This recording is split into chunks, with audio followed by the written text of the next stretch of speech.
Hi friends, I'm Chloe Taylor, the creator of Cozy Kale, and in today's video, I'm going to be sharing with you how to learn to read tarot quickly and effectively, the origins of tarot. I'm going to be debunking a few myths and also sharing with you how to go about picking out your first deck. So if you want to know any of that information, please stick around with us. There will also be timestamps listed down below for your convenience if you want to jump around the video, if you don't want to know the history parts, but you want to know the how-tos. I would encourage you to watch the entire video, but if you are here for the specific thing, ain't nobody gonna judge you. Let's get into it.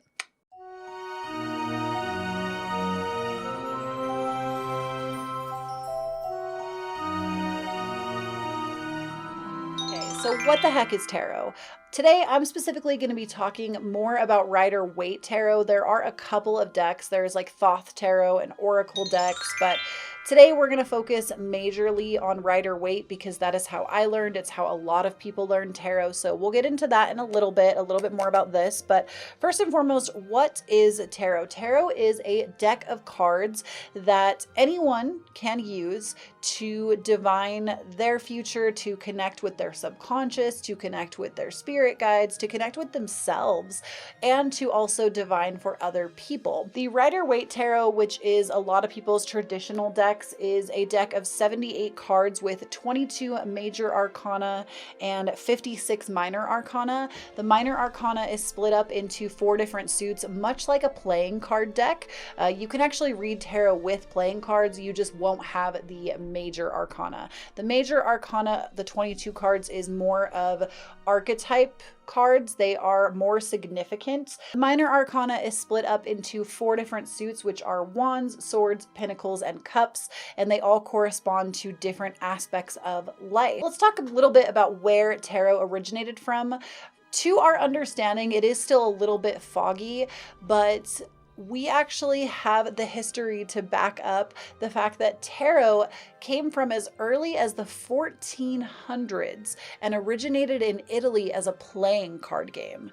Now, the actual Rider-Waite Smith deck, if you guys are unfamiliar, this is like probably one of the most popular tarot decks on the market. This was actually made in 1909 by Arthur Waite.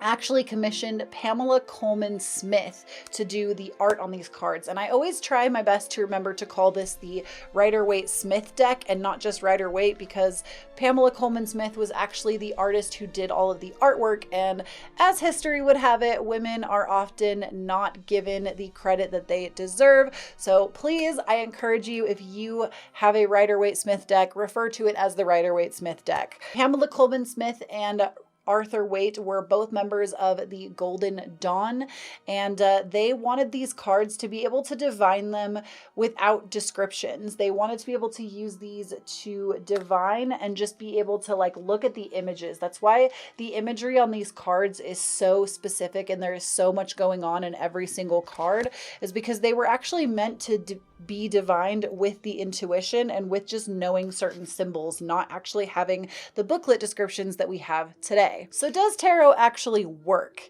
Yes, tarot does work, and my take on this is that it does work, and I do believe wholeheartedly in it, because just like with any type of spirituality, this might be a little controversial for some of you, but just hear me out. With any type of spirituality, there is something that everybody kind of holds some kind of belief in. In my experience, I grew up in a Christian-based faith. I grew up specifically Mormon, and even Mormons have things that they divine have specific power. You know, they have consecrated oil for blessings. They have garments that they wear under their clothes that are for a specific purpose of protection. So to me, tarot cards and oracle cards are no different. They are something that when you use them with an intentional purpose, they do actually work.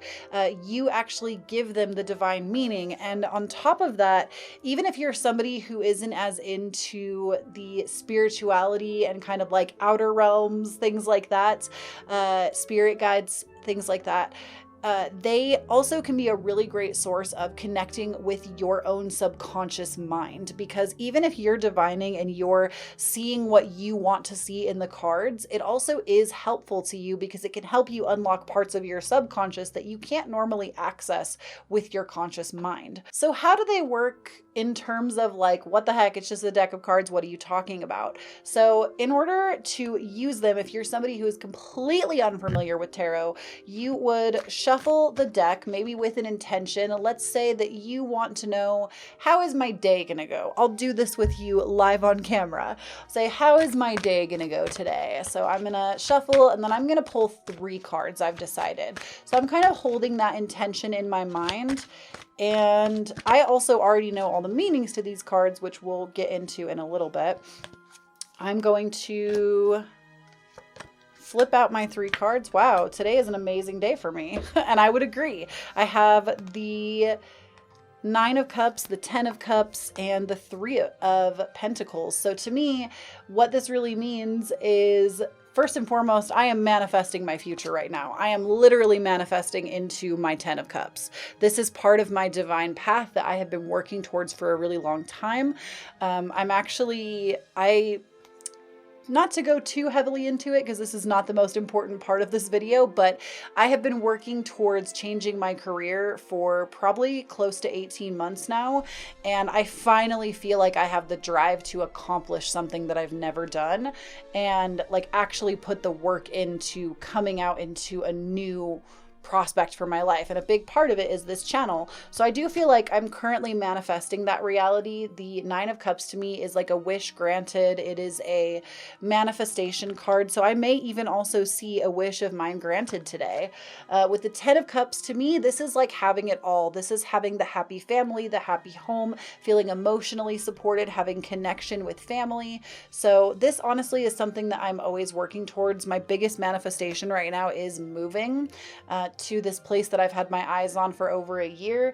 And the 3 of Pentacles to me, this is my community card. I read this as building a community and also building relationships and friendships that last. So that to me is you guys. You guys are my community and I'm working today to build that. So this I feel like is very representational. Sometimes I will also look at the bottom of the deck.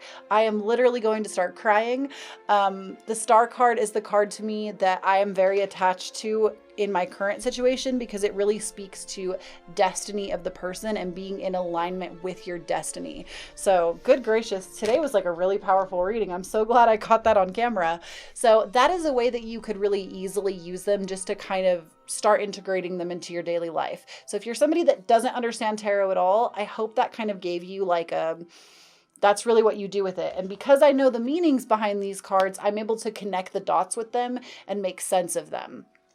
And I'll get into how you can do that in a moment. So some of you might be asking, is it safe? This is probably one of the most common questions about tarot cards.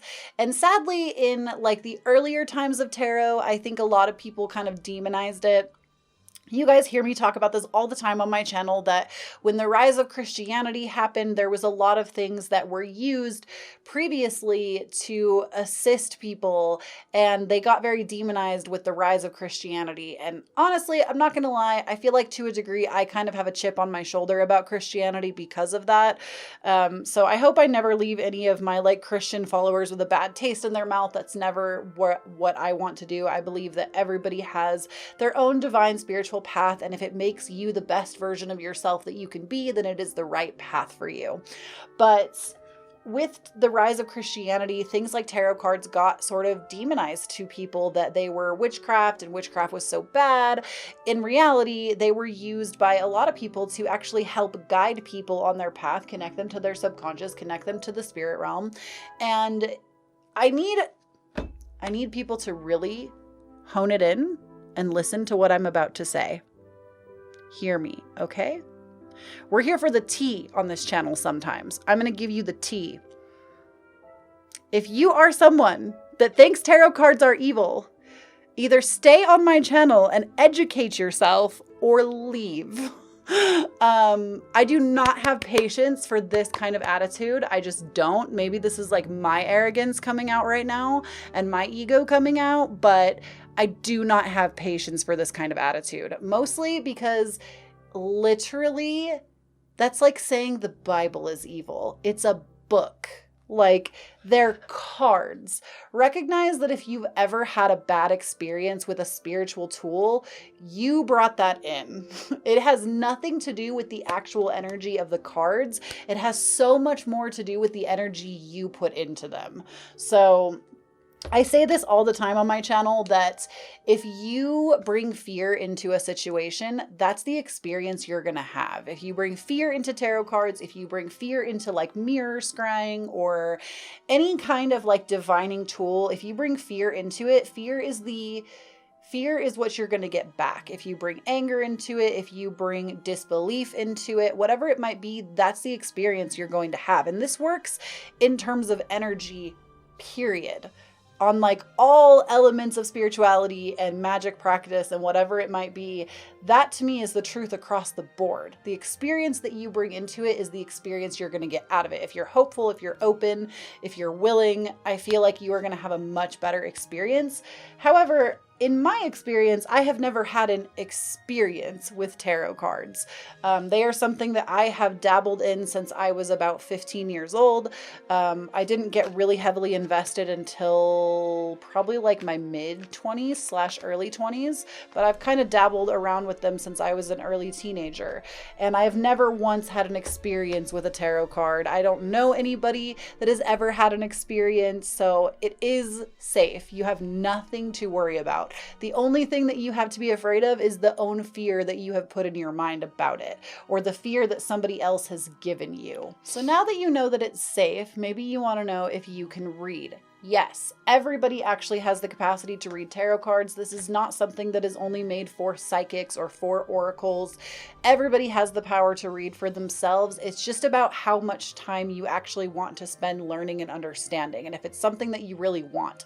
This again is typical of everything in life.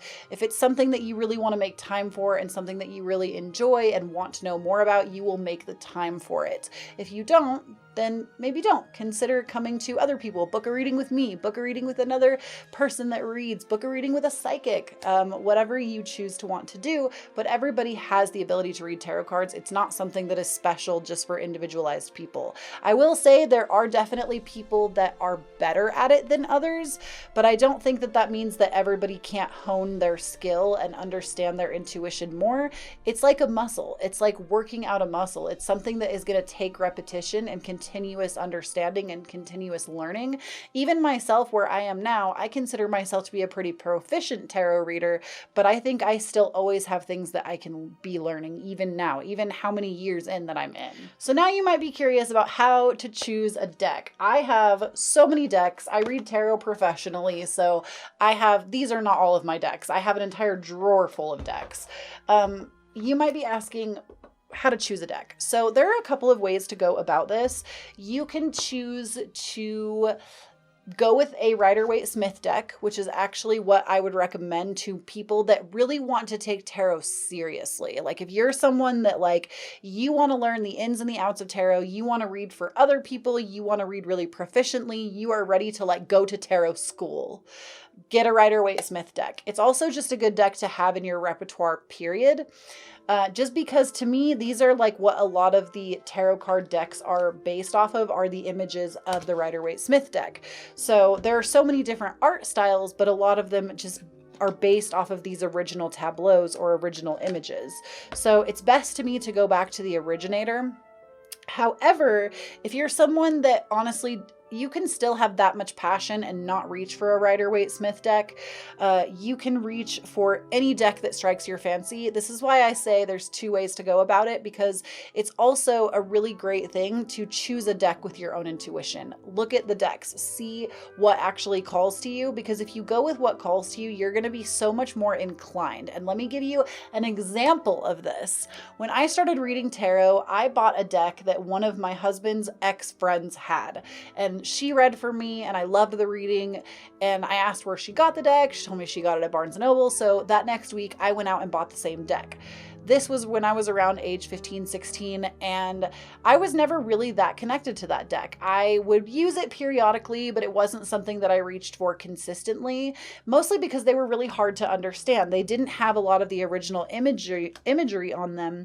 And it wasn't until my 20s that I actually went out, bought a Rider-Waite-Smith deck, and it became more proficient in reading. And I also, actually, that's a lie. Sorry.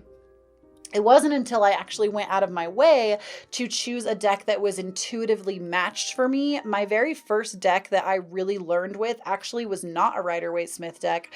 It was the Wild Unknown Tarot by Kim Kranz.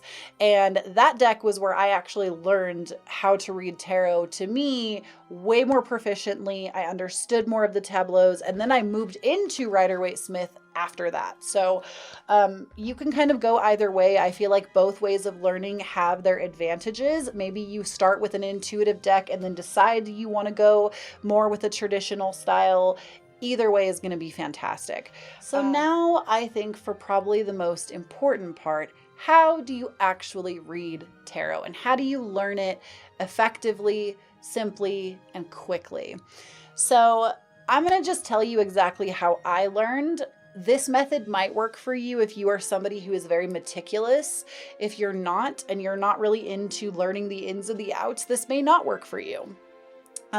Some people, I think, expect a very fast-paced, quick answer on how to learn tarot, but fact of the matter is, you can learn tarot in a day. You can start reading with your intuition right away. A lot of people don't feel confident doing that, though, and so this is kind of where I recommend really starting if it's something that you really, really, really want to know and understand. For me, this was like a non-negotiable. I wanted to learn and know the tarot inside and outside so badly that I was like, I'm putting myself in tarot school, was what I called it. I was doing tarot school, even though nobody else technically really taught me. I am self-taught. I'm that way with a lot of things in my life, though. I am like the self-made student constantly. I love to learn. So this was not difficult for me to carve out time to do it because it was something I really wanted to know. So what I actually did was the first thing, and you can pick whatever thing. You can pick the symbols, you can pick the colors, you can pick the major arcana, you can pick a specific suit in the minor arcana, you can pick the numerology. I actually started with numerology. So what I did was I actually found a few different websites that gave detailed information on numerology. And then I actually made flashcards of the numerology. So I think I did numbers 1 through just 10, or 1 through 9, actually, because 10 becomes 1. That's how numerology works. If you didn't know, it's like when you get to the double digits, you add them together. So 10 just becomes 1 again.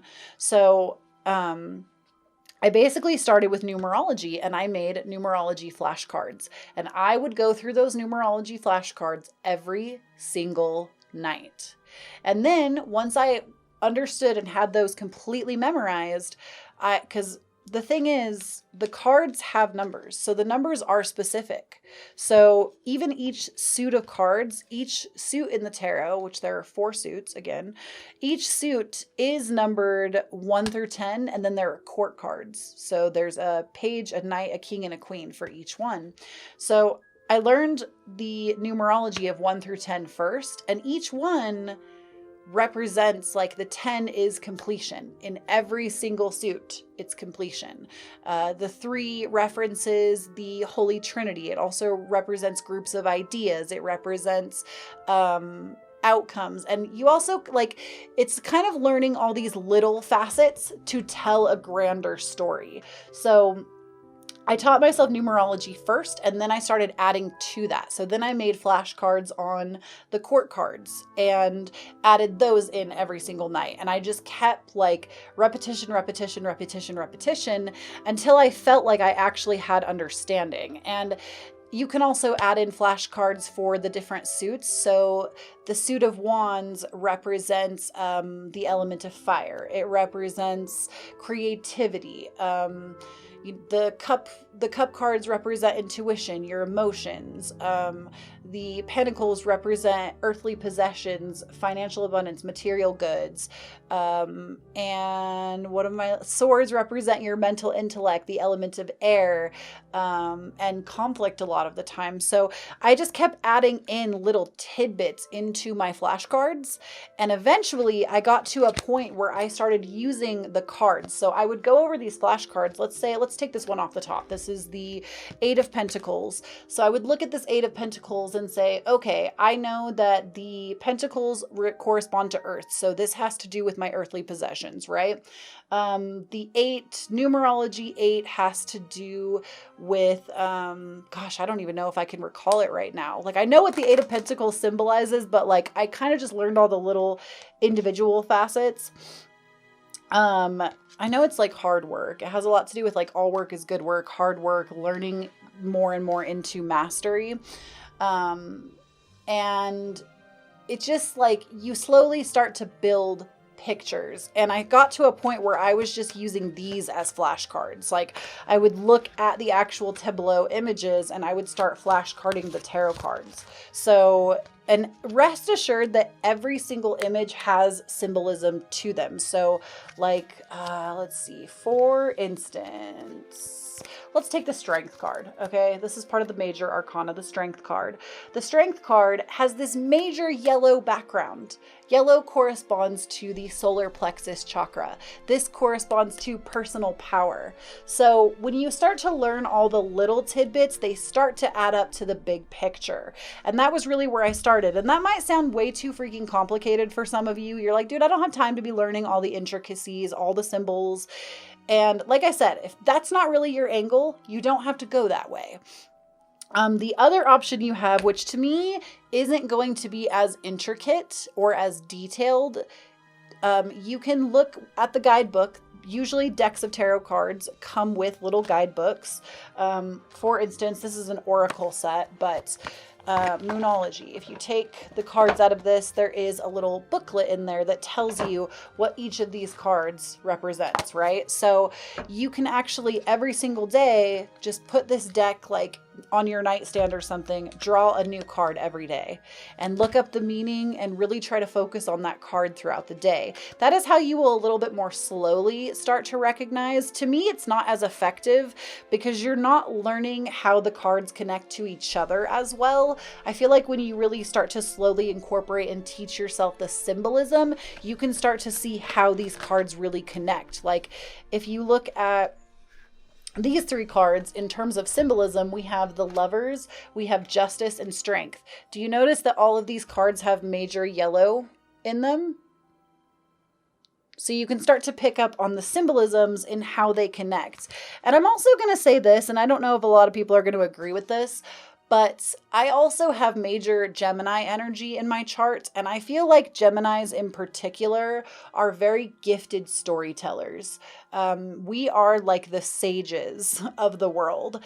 And so if you're already a gifted storyteller, it's very easy to pick up on cards and see how they tell a story in any situation. It's easy to take this meaning, and this meaning, and see how they all line up together. So you don't have to have major Gemini energy to read tarot, but I feel like I kind of have like an extra boost in my favor because I'm a Gemini moon, and I really capitalize on that Gemini energy in my chart. So also Sagittarius. I'm also a Sagittarius rising, which Sagittarians really love knowledge and learning, and I really am the forever student. So I hope that was like a really good rundown for you guys of how I started to learn. It honestly was just something that I was so passionate about learning that I feel like it became very easy. And I got better and better and better. I started with just reading for myself, which I actually think I'm not very good at, believe it or not. Most tarot card readers aren't. Because it's when your own emotions are involved, it's harder to look at the bigger picture. But when I read for other people, I feel like I'm able to pull out so much more information. So because I'm not always emotionally attached to those people. And so I can just kind of read things for what they are instead of being like, ooh, maybe it means this or this or this for me, you know? So I started with reading for myself, then I started reading for friends, my husband, and I would ask those people to kind of report back to me if that was true. And eventually I got the balls to start reading for clients somewhere in there. And honestly, guys, I'm also a Taurus sun.